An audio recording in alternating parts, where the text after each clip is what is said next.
Ini ada yang bersembunyi dengan penampilannya yang biasa-biasa aja. Dan saya sudah sering mengatakan walinya sufi itu soleh-soleh Pak, pakai serban, mungkin pakai kopiah, penampilannya soleh lah. Itu wali sufi. Ada wali namanya wali majzub, kayak Wan Sehan. Jadi Wan Sehan itu bukan sufi, jangan disebut beliau sufi, enggak, dia enggak sufi.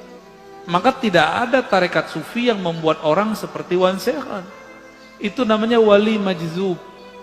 Wali yang kolbunya, ruhnya ditarik oleh Allah Subhanahu wa taala dari cinta dunia menjadi hanya cinta kepada Allah. Maka orang cinta kan kasmaran. Orang kasmaran ya seperti orang gila, tapi bukan gila. Yang faham nggak akan nyebut lebih gila. Dan harus diluruskan, Wan Sehan bukan sufi. Bukan wali sufi, tapi dia wali majzub. Jadi kalau ada orang menuduh, ini nih wali sufi ini gila, dia nggak ngerti sufi itu apa. Wali sufi itu kayak Abah Anom, Tajul Arifin, ya. Kayak Abah Sekumpul, kayak Mbah Asrori dan ayahnya Mbah Ishak. Mbah siapa lagi nih? Mbah Ahmad Sukanta di Banten. Nah, itu wali sufi namanya. Syekh Nawawi Al-Bantani itu wali sufi, rapih, nggak abrakan. Kalau wali majzub ya abrakan Pak, dan itu bukan sufi, tidak bisa ngangkat murid, cuma bisa ada orang khidmah kepada dia, dia dapat berkah, tapi itu bukan kurikulum tasawuf. Buka kitab ini nggak ketemu namanya wali majzub bisa dijadiin guru, nggak ada.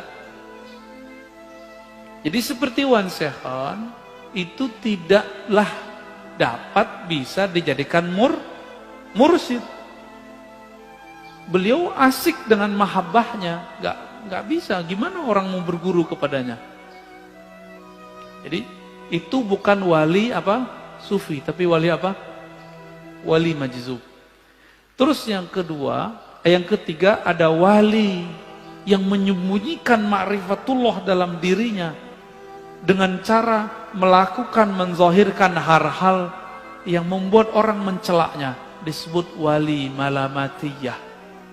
Ini tersebut dalam kitab Imam Ahlus Sunnah Al-Imam Suhrawardi, kitabnya Awariful Ma'arif, murid dari Syekh Abdul Qadir Al-Jilani yang disepakati ketasawufannya, kesufiannya.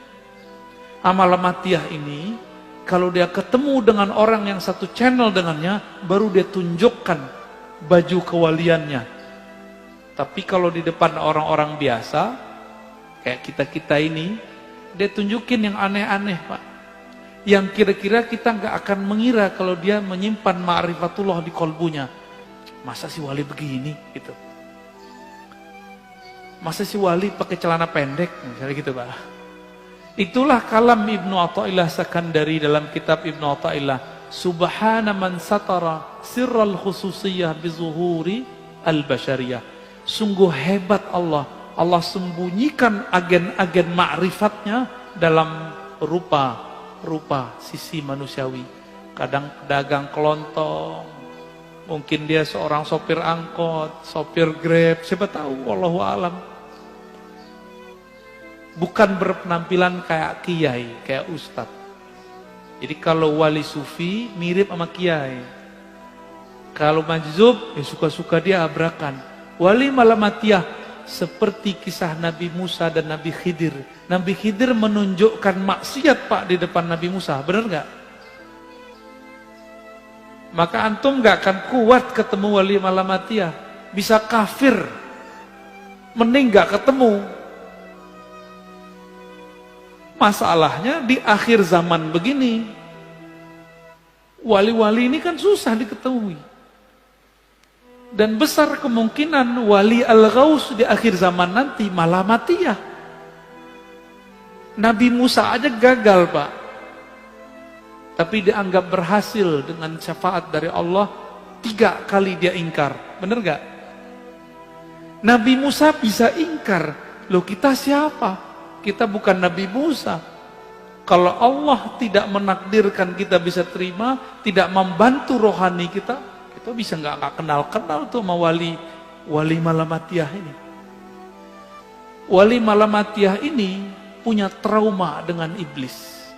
Iblis itu dulu namanya Azazil. Bertambah ilmu ma'rifatullah karena dia beramal ribuan tahun, bertambah ujub. Dia merasa mendapatkan pengetahuan, bertambah ujubnya, bertambah sombongnya. Supaya tidak terjadi itu, supaya orang tidak mengkultuskan dia, wali Malamatiyah ini menghancurkan karakter-karakter sisi kesolehannya, supaya orang nanti menghujatnya. Di saat ada orang menghujatnya, disitulah dia kemudian tidak ujub. Itu Malamatiyah. Itu bukan sufi loh ya. Jadi yang sufi yang pertama aja. Kecuali si Malamatiyah sudah diperbaiki oleh Allah lahirnya, baru dia nanti persis kayak sufi. Kapan itu kita nggak tahu, ya. Dan di akhir kata Imam Zarruq, definisi sufi ini tasawuf itu banyak. Tablugh nahwal alfain. Beda imam, beda pengalaman. Kira-kira ada sekitar 2000 definisi tasawuf. Namun semuanya berpulang kepada satu hal. As-sidqut tawajjuh ilallah. Kesungguhan, kejujuran, kebenaran bertawajuh menghadapkan diri kepada Allah. Jadi itulah awal dari doa iftitah, wajjahtu wajahiyah. Itulah tasawuf. Supaya mencapai wajah itu bisa jutaan cara. Itulah namanya tarekat sufi. Jadi tarekat sufi itu bagaimana koneksi si hamba saat mengatakan wajah itu wajahiyah. Tadi waktu baca doa iftitah nyambung nggak kepada Allah? Enggak kan? Karena belum punya torikotnya. Ya, belum punya sidqut tawajuh. Lisannya ngomong, kolbunya nggak ngikut. Yang disebut sidik, lisan mengatakan wajah tuh, kolbunya langsung berkiblat kepada Allah Subhanahu wa ta'ala.